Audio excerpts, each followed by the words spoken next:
आदरणीय खड़गे साहब, संगठन महासचिव वेणुगोपाल जी, हमारे प्रभारी रंधावा साहब, हमारे प्रदेश अध्यक्ष डोटासरा जी, जूली जी, अशोक गहलोत साहब, सीपी जोशी जी, मंचासीन सभी नेतागण, सांसद, विधायक, पूर्व मंत्री और इस ऐतिहासिक रामलीला मैदान में आप सब प्रदेश के अलग अलग कोनों से आए हुए कांग्रेस पार्टी के मजबूत जाबाज कार्यकर्तागण, साथियों, मैं एक बार पुनः खड़गे जी का और वेणुगोपाल जी का जयपुर शहर में इस मैदान में बहुत स्वागत करता हूं और धन्यवाद देना चाहता हूं कि आज जिस मुद्दे को लेकर ये सभा रखी गई है, ये मुद्दा सिर्फ राजस्थान का या सिर्फ कांग्रेस का नहीं है, ये मुद्दा पूरे मुल्क का है।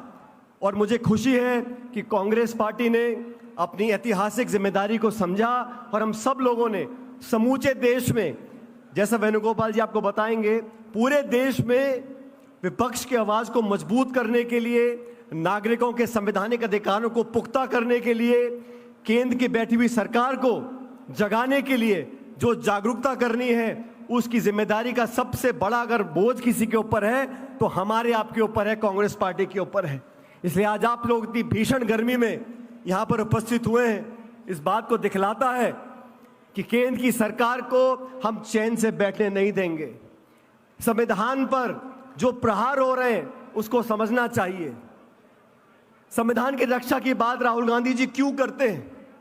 ऐसा नहीं है कि भाजपा के लोग नादान हैं, वो संविधान को फाड़ के नहीं फेंक रहे हैं, लेकिन संविधान के जो प्रावधान हैं, संवैधानिक जो संस्थाएं हैं, उनको जानबूझकर नीतिगत तरीके से खोखला करने का काम कर रहे हैं। हमारे देश में 70-75 सालों से अलग अलग सरकारें आई, हर सरकार ने संविधान के संस्थाओं को पोषित करने का काम किया, चाहे सरकारें कांग्रेस की हो, गैर कांग्रेस की हो, लेकिन पिछले 11 सालों में संस्थाओं को खोखला करने का काम किया है। निर्वाचन आयोग, जिसको निष्पक्ष होना चाहिए और निष्पक्ष दिखना चाहिए, महाराष्ट्र में चुनाव हुए, जितने मतदाता नहीं हैं उससे ज्यादा वोट वहां पड़ गए। मुख्य निर्वाचन आयोग का चयन कैसे होता था?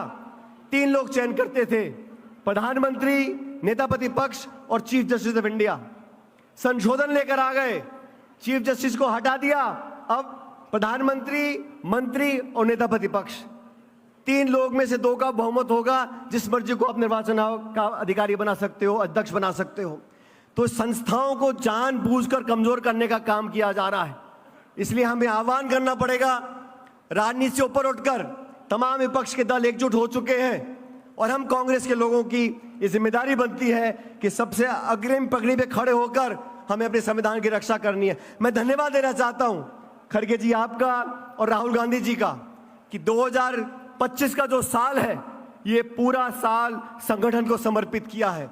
पूरे देश भर में मंडल, ब्लॉक, जिला, प्रदेश, हर कार्यकर्ता तक हमको पहुंचना है, नियुक्तियां करनी है, प्रशिक्षण करना है और दिशा में जूली जी और डोटासरा जी ने जो राजस्थान में काम किया है, उसके लिए मैं आपको धन्यवाद देना चाहता हूं। आज पूरे प्रदेश में कांग्रेस पार्टी जाबाज की तरह लड़ने को तैयार है। अभी जितेंद्र सिंह जी बोल रहे थे, जो आतंकी हमला पुलवामा में हुआ वो देश पर प्रहार है, ये जाति धर्म बिरादरी की बात नहीं है।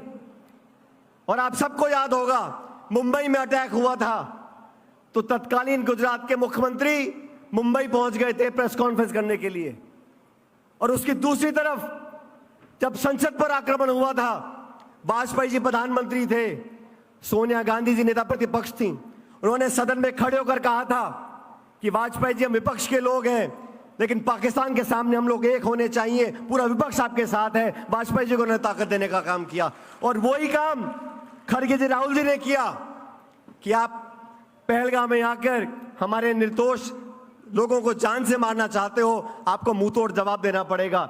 सारे संसाधन इकट्ठे कर लो, पाकिस्तान को मुंह तोड़ जवाब दो। पूरी कांग्रेस पार्टी और पूरा विपक्ष एक साथ खड़ा है सरकार के साथ, लेकिन जवाबदेही तय करनी पड़ेगी। ये चूक क्यों हो रही है, किसकी निगरानी में हो रही है, कौन जिम्मेदार है, इन सबके जवाब हमको मिलने चाहिए।